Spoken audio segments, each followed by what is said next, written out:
심플심리. 안녕하세요, 심플심리입니다. 만나서 반갑습니다.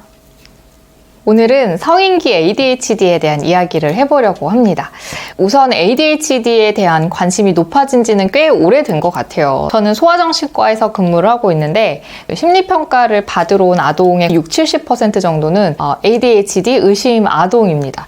물론 검사를 받는 아이들이 다 ADHD인 건 아니지만 주의력과 관련된 부모님들의 걱정이 진짜 크구나 라는 것들을 많이 느끼고 있어요. 우선 ADHD에 대해서 조금 살펴보면 주의력 결핍 과잉행동 장애, 이게 풀 네임인데 부주의한 것, 즉 주의 집중력이 빈약한 것, 그리고 과활동적인 거랑 충동적인 것, 이것이 이 장애 특징의 두 축이죠. 심플심리. ADHD 진단 기준에서 말하는 부주의함은 총 9개의 증상인데요. 이 중에 6개 이상이 해당이 된다. 그러면 임상적으로 문제가 있을 수 있다라는 것을 의심해 봐야 합니다. 우선은 부주의 징후에 대해서 살펴보면 이분들은 부주의한 실수가 많아요. 그러니까 세부적인 거, 디테일한 거 잘 놓치고 우리가 흔히 꼼꼼하지 않다, 뭐 덜렁댄다 이렇게 얘기하는 그 특성들 있잖아요. 그런 거랑 관련이 높다고 보시면 돼요. 업무 현장에서는 작은 실수를 하더라도 그게 큰 문제를 불러올 수 있기 때문에 실수가 잦다는 건 절대 가벼운 일은 아닙니다. 그리고 두 번째, 주의력을 지속하는 게 어렵습니다. 긴 강의를 듣거나 대화가 길어지는 경우 혹은 뭐 긴 글을 읽을 때 어느 순간 이렇게 멍 때리고 있는 거예요. 아니면 딴 생각을 한다던가 일을 하고 있었는데 그 시간이 길어지면서 나도 모르게 딴짓을 하고 있다든지 이런 일들이 해당이 될 것 같아요.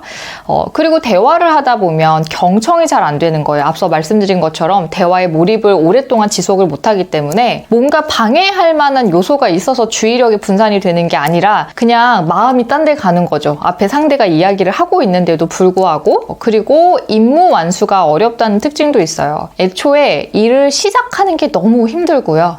어렵사리 일을 시작했더라도 딴 길로 새는 경우들이 많으니까 이제 완수까지 가는 과정이 너무 더딘 거예요. 그리고 일을 체계적, 계획적으로 하는 것도 어렵습니다. 주변 정리도 잘 안 되고 이 일을 벌렸다가 다 끝내지 않은 시점에 다른 일을 시작하는 경우가 다반사예요. 그러니까 시간 관리도 잘 안 되고 일에 배분해야 되는 시간들을 잘 못 지키니까 마감 시한이 정해져 있는 걸 지켜서 일을 끝내는 게 굉장히 어려움이 많아요. 그래서 이분들은 멀티태스킹을 기대하는 게 되게 어렵습니다. 성인들이 일을 하다 보면 한 가지 일만 하게 되는 게 아니라 직장 생활에서는 이 일도 하고 저 일도 하고 이거 신경 쓰면서 저것도 같이 살펴야 되는 경우들이 많잖아요.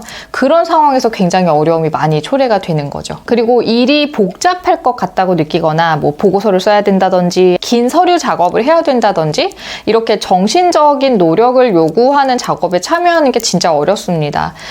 애써야 되는 거, 내가 되게 깊이 몰입해야 되는 활동이라고 생각이 들면 우선 거부감이 많이 올라와요. 그래서 해야 된다는 걸 아는데 자꾸 미루는 거죠. 그리고 물건들을 잃어버린다는 특징도 있어요. 뭐 핸드폰, 우산, 안경, 뭐 책 이런 소지품들을 자주 잃어버리는데 그래서 같은 거를 여러 차례 산다든지 이런 일들을 많이 경험하시거든요.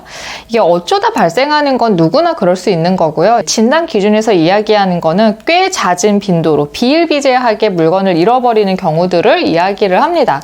그리고 물건만 잃어버리는 게 아니라 일상적인 활동도 잘 잊어버려요. 그날 했었어야 되는 일들, 뭐 다른 사람들과의 약속, 뭐 아이들 같으면 숙제나 심부름 이런 것들이 해당이 되겠죠.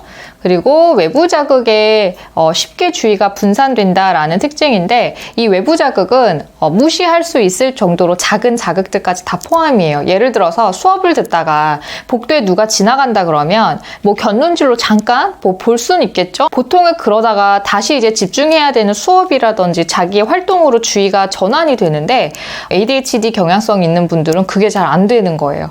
그래서 자극이 있을 때마다 반응을 하거나 주의 분산이 너무 자주 일어나다 보니까 집중력을 유지하는 게 굉장히 어려운 거죠. 심플심리. 상대적으로 과잉행동, 충동성이랑 관련된 특징은 연령이 올라가면서 자연스럽게 많이 완화가 돼요. 예를 들어서 과활동적인 어린아이들 생각을 해보면 얘네는 가만히 못 앉아 있어요. 어디 이동을 할 때도 걷지 않죠. 이제 뜁니다. 무조건 뛰고 조금 오를 만한 곳이 있으면 다 기어 올라가고 뛰어내리고, 그래서 진단 기준을 보면은 태엽이 풀린 자동차처럼 행동함이라는 표현이 나와요. 진짜 끊임없이 움직이는 거죠. 근데 이런 특징들은 초등 고학년쯤 되면은 뭔가 치료를 하지 않더라도 서서히 제법 많이 좋아지기는 해요. 다만 큰 대근육의 움직임은 줄어드는 대신에 이제 꼼지락거리고 만지작거리고 이런 작은 행동들을 반복하게 되는 경향들이 있거든요. 그래서 어른들의 경우에도 과잉행동적인 혹은 이제 충동적인 특성들이 분명히 남아서 유지가 되는데, 이제 어떤 식으로 나타나느냐, 어릴 때처럼 뭐 착석 유지가 안 돼요, 이런 문제들이 생기진 않겠지만 오랜 시간 자리에 앉아 있어야 되는 걸 굉장히 힘들어 하고요. 이게 차분한 상태를 유지해야 되는 경우에는 좌불안석하는, 뭔가 답답해하는 경향들이 있습니다. 큰 움직임은 아니지만 이렇게 분주한 것들 있잖아요. 부산스럽게 행동하는 경향은 남아 있어서 남들이 봤을 때는 왜 저렇게 가만히 못 있지? 라는 인상을 받을 수는 있을 것 같아요. 그리고 조용한 놀이, 조용하게 하는 여가 활동을 굉장히 지루해 하고요. 말이 많아요. 상당히 수다스럽고 가끔은 말이 급하게 진행이 되다 보니까 막 맥락이 건너뛰고 이런 경우들도 있습니다. 그리고 성급하고 충동적이기 때문에 남이 뭔가를 물어보면 질문이 채 끝나기도 전에 대답을 먼저 해버리는 이런 행동들도 관찰이 되고, 차례를 지킨다든지 뭐 순서를 지킨다든지 기다림, 뭐 인내력 이런 것들이 필요한 상황에서 그게 잘 안 되는 거예요. 자기도 모르게 앞서서 행동을 한다든지 이런 일들이 많이 있어요. 그래서 의도하지 않아도 다른 사람들 행동을 방해하거나 침해하게 되는 일들도 많이 생기게 되죠. 내가 원하는 게 있었을 때는 거기에 대한 충동 때문에 그걸 취해야 되다 보니까 다른 사람들한테 피해가 되는 상황을 미처 잘 살피지 못하는 경우들도 있습니다. 심폐심리. 앞서 말씀드린 증상들은 사실 체크해보면 누구나 살면서 한 번쯤은 다 경험해보는 증상들이에요. 몇몇 개는 해당이 될 거예요. 그렇다고 모두가 다 ADHD냐? 그렇지는 않습니다. 특히 이제 현재 하는 일이 너무 많은 분들 같은 경우에는 실제로 주의를 쏟아야 될 곳이 많기 때문에 놓치는 일들이 생기는 건 당연히 가능성이 높아질 수밖에 없고, 또 오랜 시간 집중력을 쏟다 보면 피로감이 이제 누적이 되죠. 그래서 집중이 잘 안 되는 것 같고 일에 대한 몰입도가 떨어지는 것 같이 느껴지실 수 있어요. 그리고 우울감이 심한 경우에도 정신운동 속도가 굉장히 많이 느려지거든요. 그러니까 처리하는 속도들이 많이 떨어지는 거예요. 그래서 주관적으로 느낄 때는 집중도 잘 안 되고 뭔가 깜빡하는 일도 많아지는 것 같고 기억력이 떨어진 것 같아요. 이렇게 호소하시는 분들도 많거든요. 그러니까 일 처리에 실수나 이런 것들이 잦아지다 보니까 우울하다라는 감각보다는 집중이 안 되는 것 때문에 불편감을 호소하시는 경우들도 많이 있습니다. 그래서 내가 성인기 ADHD인지를 파악하려면 현재 상태만 봐서는 안 돼요. 적어도 초등 고학년, 청소년기부터 나는 주의 집중과 이제 행동을 통제하는 데 어려움이 있었다. 그게 지속적으로 빈번하게 있었다 하는 분들이 지금 현재 나타나는 증상을 ADHD로 설명할 수 있을 것 같아요. 심폐심리. ADHD는 신경 발달 장애이기 때문에 발달기 때 이미 시작을 해요. 미취학 시기 6살, 7살이면 대부분 드러납니다. 근데 모든 분들이 다 어려서부터 자기가 ADHD인지를 알고 자라지는 않아요. 그러니까 예전에는 제가 자라던 시절만 생각을 해봐도 산만하다라는 건 그냥 그 아이의 특성 아니면 연령, 남자아이라서 정도로 이해를 했어요. 그걸 가지고 이제 병원에 간다고 생각을 하지는 못했던 거죠. 그리고 가정뿐만 아니라 학교에서도 체벌이 가능했기 때문에 어느 정도의 행동 문제는 때리거나 단호하게 혼내는 걸로 다스릴 수가 있었고 이게 효과가 있었습니다. 왜냐하면 아이들이 그 문제되는 행동들을 최대한 억제하려고 노력을 했거든요. 안 혼나고 싶어서. 그래서 치료가 필요한 경우였는데도 검사를 받거나 치료를 받아보라는 얘기를 굳이 듣지 않고 지나갔을 가능성이 높은 거죠. 과거에는. 게다가 초등 고학년이 되면 행동 문제가 자연스럽게 줄어들기도 하니까 집중을 못하는 문제가 주로 남게 되는데, 연령이 올라가면 사실 집중을 못한다라는 거는 남들한테 피해를 주는 건 아니니까 그건 그 아이가 학습에 좀 재미를 못 느끼는 혹은 학습 능력이 높지 않은 그 정도로 이해가 되고 지나갔던 것 같아요. 특히 여자아이들은 얌전하면서 집중을 못하는 아이들이 많이 있거든요. 흔히 이제 어머니들이 조용한 ADHD 이렇게 얘기를 하시는데 이거 겉에서 보면 티가 잘 안 나요. 얌전하게 앉아서 멍 때리고 얌전하게 딴 생각하고 뭔가 항상 좀 느리고 태연한 것 같은 이제 이런 양상으로 드러나거든요. 근데 이런 유형도 겉보기에 누구를 뭐 괴롭히거나 수업을 방해하거나 하는 게 아니기 때문에 심각해 보이지 않으니까 치료를 권유받지 않고 성장을 하는 경우가 매우 많습니다. 심플 심리.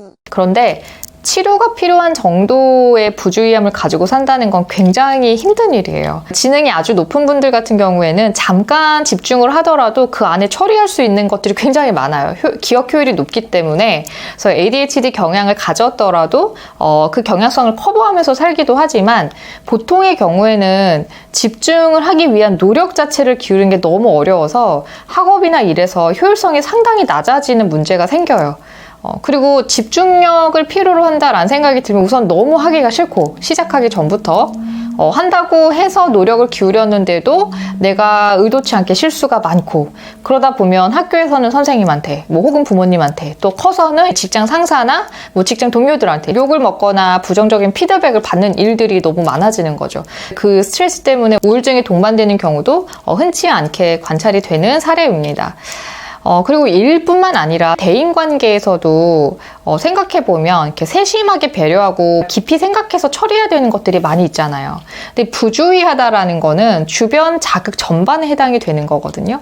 그래서 일뿐만이 아니라 대인관계에서도 눈치 없이 행동을 한다던가 의도치 않았는데 무례한 실수를 하는 경우들이 많이 있어요. 사람을 만났는데 얼굴과 이름 매치를 못한다던가 함께 나눈 대화 내용을 기억을 못한다든지 뭔가 공유했었던 이벤트가 있었는데 그 일화를 잘 기억하지 못한다든지 뭐 이런 일들이 종종 있거든요. 이게 큰 잘못은 아니지만 상대방한테는 서운함을 유발할 수 있는 일들이기도 하죠. 또 남이 봤을 때는 무신경해 보일 수도 있는 거고 심플 심리. 사실 어느 정도의 부주의함은 습관을 개선하는 방법, 예를 들어 메모를 한다든지 아니면 체크리스트를 활용한다든지 이런 보조적인 방법들로 보완을 할 수 있을 것 같아요. 근데 몰입도 자체가 낮아서 생기는 문제들이라던가 행동을 통제하지 못하는, 나도 모르게 성급하게 행동하게 되는 이런 문제들은 스스로 개선을 해나가기가 좀 어려워요. 왜냐하면 뇌의 영역이기 때문에. 그래서 내가 어려서 주변에 지적이 없었더라도 뭐 내가 주관적으로 집중하는 것에 항상 어려움이 있었고 뭐 실수가 잦았고 일 처리가 느렸다. 그걸로 인해서 내 학업이나 직업적인 역할을 할 때 늘 실력 발휘가 안 되는 것 같았다 하시는 분들은 정신건강의학과 내방을 권해드립니다. 그리고 심한 경우에 이 ADHD로 인해서 직업활동이나 대인관계 유지가 전혀 안 되는 분들도 간혹 있으시거든요. 이분들은 정말 적극적으로 치료를 받기를 권해드려요. 네, 오늘 심플심리는 여기서 마무리할게요. 안녕!